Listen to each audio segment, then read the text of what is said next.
Welcome to Make a Path Presents. I'm Ronnie Hayes, and today let's talk about some Walking Dead Season 9 news. Let's start right off with the key art. Now, I thought this was fan-made at first because that hat. I like seeing him in that hat. Yeah, that's cool as hell, but isn't it, that's just for show, right? I mean, that's just symbolism from, him when he first started the show, and then this is him when he's going to end the show, because that hat's all types of gone now. It's all worn out. I mean, I don't even think Carl had the badge and he still had these things. But I don't know. It looked like dirty and worn out. I know in the comic they shot a hole through it when Carl got his eyes shot out. I don't think that was the same, but I know there was a rip in it. There was definitely a tear in the Carl hat somewhere. But anyway, on the TV show. Anyway, I think this is more symbolism because this looks like an image of Rick we already saw, and they just maybe photoshopped the hat on it. I don't know why I keep going on about the hat. I just think it's so cool, but also it caught me off as weird at the same time. And then we got Maggie down here, Daryl, Michonne, Carol, Washington, D.C., some walkers, and then some debris. Here's that windmill. Ooh, that's that windmill that was at the hilltop. I think in the comic it was at Alexandria, but now it's at the hilltop. I might have that totally backwards. Anyway, this is actually a really cool key art. I like this. And again, I think that's just kind of symbolic, but that would be cool as hell to see him with his hat again. I don't think he even wears it in the comic after a certain point. It's totally gone, Yeah, I think Carl still has it. Anyhow, this is the key art here, which looks cool, and then the synopsis was revealed, and right down here, I think this is the original one, and they took the red shading out of it, because this was like a GIF. Anyway, it says here, now we see our survivors a year and a half after the end of the war, which means they're confirming it's a year and a half. It continues to say, rebuilding civilization under Rick's steadfast leadership. It is a time of relative peace among the communities as they work together, looking to the past to forge the future. But the world they knew is rapidly changing as man-made structures continue to degrade and nature takes over, changing the landscape and creating new challenges for our survivors. As time passes, the communities confront unexpected obstacles, danger, and of course, walkers.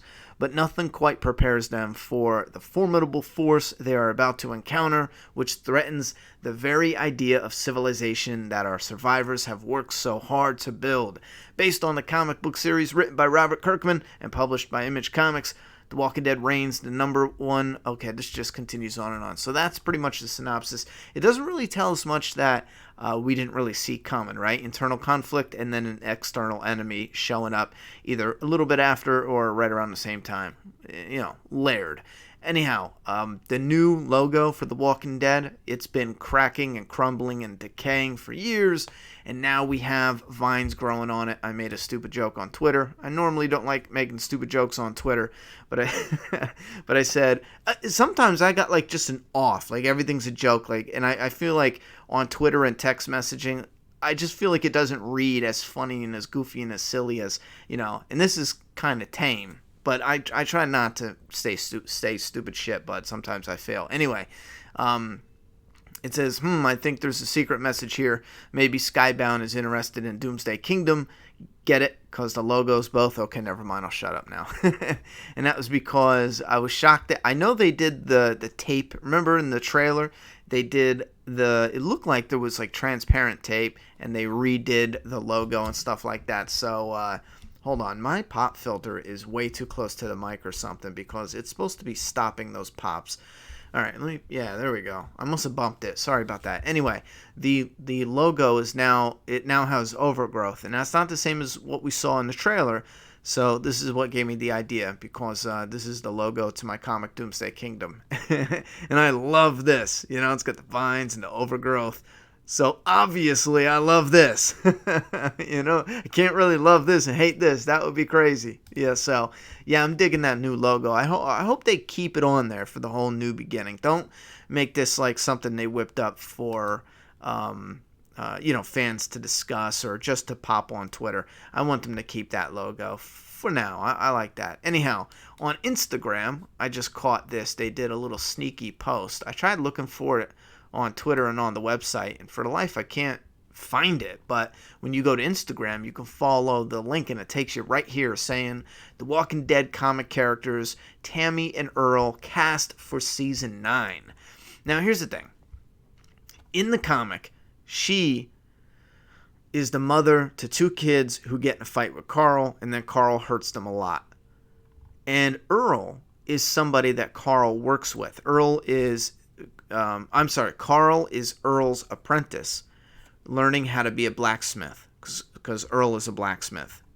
On here, it says that Tammy and Earl are husband and wife, which doesn't make any sense, because we're going into comic book spoilers, but let me say this spoiler free. Tammy and her husband were like complete pieces of shit, and the Earl was a really good guy who is helping Carl out, learning to become a blacksmith and stuff like that. So they're essentially combining those two, and I'm wondering why. That's odd. Let's see. It says 2 major The Walking Dead comic characters have officially been cast for season 9. Brett Butler, Grace Under Fire, will be playing the hot-tempered salt of the earth, Tammy Rose, while John Finn, Cold Case, will portray the blacksmith Earl. We will catch you up on the actor and character bios along the way, how it affects the new season. All right, so down here it says about Butler, about Tammy Ross. So this is the character first introduced in issue 135. Tammy is an ornery woman who lives at the Hilltop Colony with her husband Morton and son Brandon. Not much is known about her life before the apocalypse, but we do know she is fiercely protective of her family. In fact, the first time we see her, she fumes about her son and friend nearly getting beaten to death by Carl, which was a badass scene. I don't know how they're remixing that. Who was protecting Sophia from getting her hit herself. Despite the circumstances, Tammy goes ballistic on Maggie and makes her lock Carl up, which she does. Tammy eventually settles things with Maggie after Gregory is hung for his failed assassination attempt on her. Unfortunately, Tammy is later beheaded by the Whisperers. Wow, they are going spoiler like a motherfucker, Alpha, along with dozens others. With Carl out of the picture in the show, it will be interesting to see how Butler's portrayal... Yeah, that's pretty much what I'm wondering, because this is them in the trailer. I don't know if this was in the trailer, but I remember seeing this... briefly in the trailer. They snuck him right in there. Damn. So this is the girl Tammy, and that is Earl. Like I said before, the blacksmith. They got to be doing some type of remix here, which she has the bruised face. So in the comic, it was Gregory wanting to overthrow Maggie.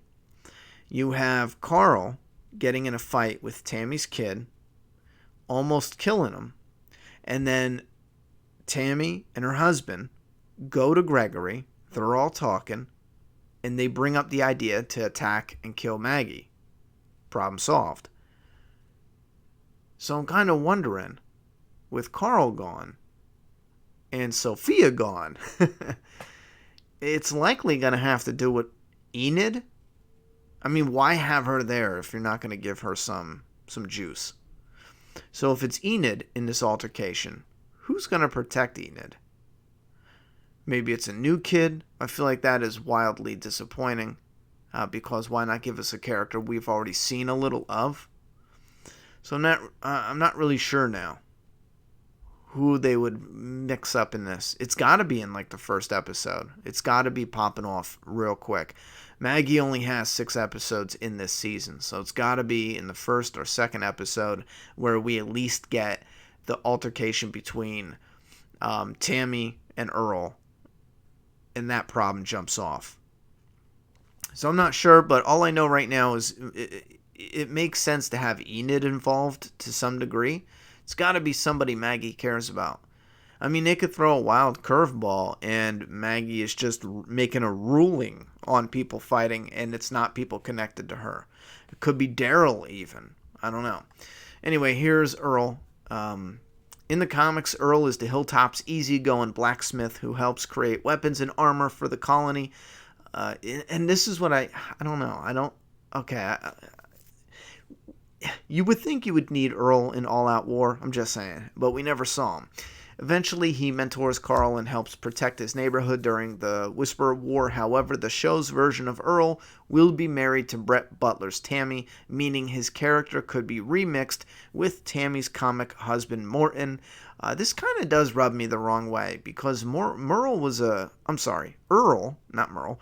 Earl was a good dude, real cool, chill. Everything we've seen of him was cool. Remixing him into a bad guy kind of feels like a disservice to the comic character in a way.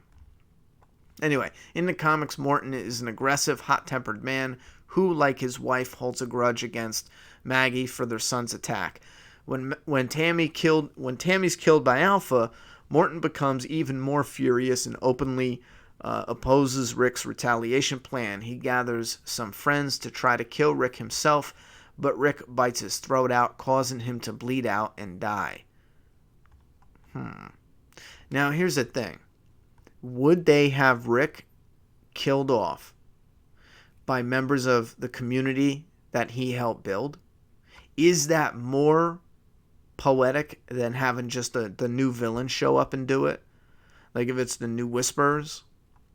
Obviously, that would mean the Whisperers would have to show up. Shit gets kicked off. And then the family would turn on Rick. So that would mean that Rick would have to survive until the Whisperers kill people. So he's probably not going to survive long enough to go that far. So that brings up an interesting question. I'm not real sure how they're going to remix that. They got to do a lot of remixing, though.